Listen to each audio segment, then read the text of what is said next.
Hola, mi nombre es Miguel González, soy docente de la Cátedra de Introducción al Conocimiento de la Sociedad y Estado.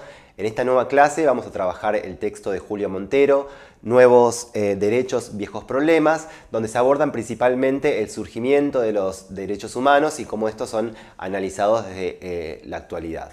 Vamos a tomar como punto de partida, el autor toma como punto de partida el 10 de diciembre de 1948 con la sanción en la Asamblea General de las Naciones Unidas, donde se aprueba la Declaración Universal de los Derechos Humanos, ¿no? Es el primer, donde se da como el primer compromiso global en respetar los derechos fundamentales, más allá de las ideologías o las tradiciones, ¿no?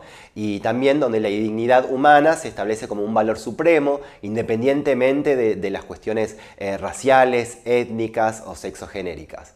Los derechos humanos, ¿no?, se establecen como universales e indrogables, es decir, que nos pertenecen a todos y no pueden suspenderse, no podemos abandonarnos, ¿no?, a estos derechos. Otra característica que tiene en cuenta el autor, ¿no?, dentro de su recorrido que plantea el texto, son estos fundamentos filosóficos e históricos. Si bien decimos que en el 48 surge la Declaración Universal de los Derechos del Hombre, tenemos que tener en cuenta, bueno, cuál es este recorrido histórico hasta llegar a este momento. Ahí es donde se menciona a John Locke, ¿no? En principio se nombra al humanismo, ¿no?, y después finalmente a la ilustración, pero vamos a mencionar a John Locke en el siglo XVII, ¿no?, este filósofo inglés que establece que, que hay derechos naturales, ¿no?, como la vida, la libertad y la propiedad, que son inherentes al ser humano, que incluso el hombre puede adquirirlos independientemente de que exista el Estado, ¿no? Pensemos que está escribiendo Locke en un contexto de monarquías absolutas.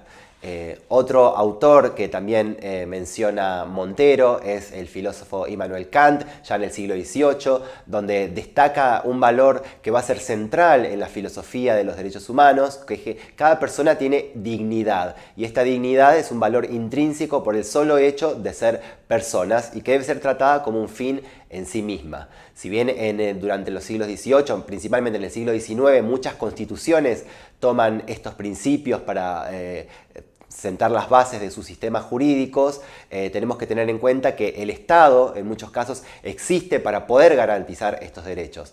Va a ser así que ya antes de la Segunda Guerra Mundial predominaba un sistema westfaliano, ¿no?, luego de la Guerra de los 30 años, en 1648, donde se indicaba que la soberanía absoluta era de los propios estados y la no intervención, donde ningún estado podía intervenir en las acciones propias dentro de las fronteras que tenía cada estado, ¿no? Esta no injerencia era el principio westfaliano. Esto vamos a ver que cambia luego de la Segunda Guerra Mundial. ¿Por qué decimos que cambia luego de la Segunda Guerra Mundial? Principalmente por las atrocidades cumplidas, realizadas por el nazismo, ¿no?, que mostraron los límites de la soberanía estatal, ¿no? No puede depender de los estados estos conceptos, estas ideas de dignidad humana que ya veníamos mencionando, ¿no?, a través de Immanuel Kant, también de John Locke, ¿no?, estos derechos naturales que existían. Bueno, luego de esta Segunda Guerra Mundial es que se establece, ¿no?, luego de las atrocidades del nazismo, los juicios de Nuremberg y la redacción, ¿no?, de la Declaración Universal liderada, ¿no?, por Eleanor Roosevelt. Esta Declaración Universal fue un hecho político y cultural, pero inicialmente sin fuerza legal, ¿no? Si bien fue acompañado por la mayoría de los países miembros de la ONU, no contemplaba acciones judiciales o punitivas sobre quienes no las cumplían. Es más que nada un compromiso a cumplir. Y va a ser recién en 1976 donde entran en juego distintos pactos internacionales que sí dan eficacia jurídica a estos derechos humanos. Dentro de la doctrina internacional de los derechos humanos podemos mencionar distintos, ¿no?, pactos, como decíamos recién. Esta doctrina internacional, que es esta como constitución global, que es lo que acontece y debe organizar el mundo, ¿no? Debe ser como esta ley suprema que maneje a los estados, ¿no?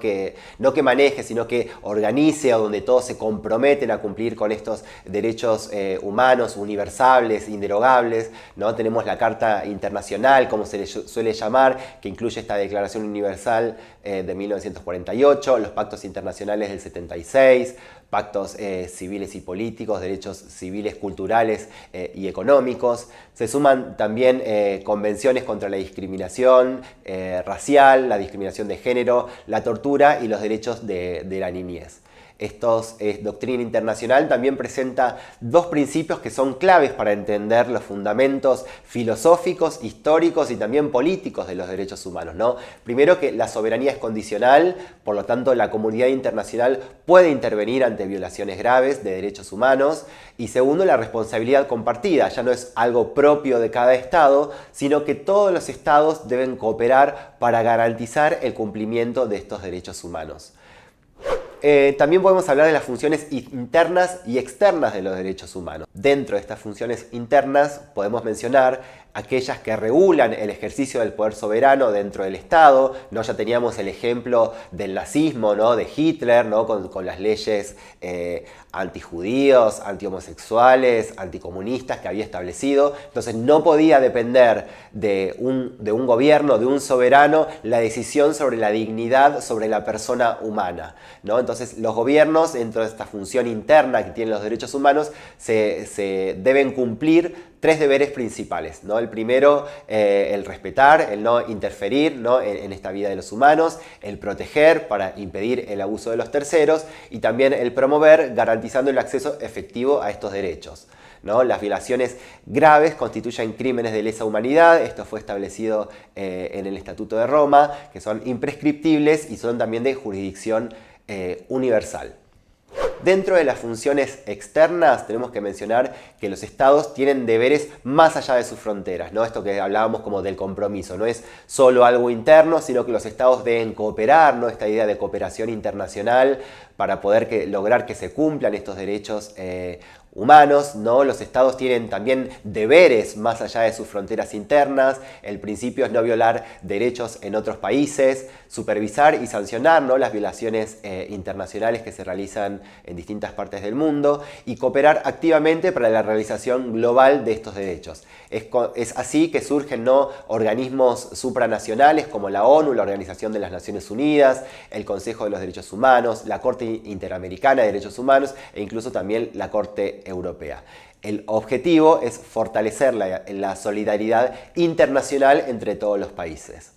Así como hablamos de la importancia de los derechos humanos, ¿no? De que se cumplan a nivel global, ¿no? Que se respeten los derechos de todas las personas, también hay ciertas críticas que son las que menciona Montero, por eso él habla como de nuevos derechos, viejos problemas, ¿no? Porque hay ciertas críticas y debates contemporáneos que siguen suscitándose en la actualidad y que nos sirven también para analizar un poco cuál es el aspecto o qué está sucediendo con los derechos humanos hoy en día, ¿no? En muchos casos Montero analiza, bueno, esta idea como de relativismo cultural, ¿no? Porque se acusa a los derechos humanos de imponer valores occidentales, ¿no? Montero sostiene que se protege la libertad individual dentro de cada cultura, ¿no? Pero relativizando qué es lo que sucede con otras culturas que son completamente distintas. Bueno, esto es una crítica también a los derechos humanos.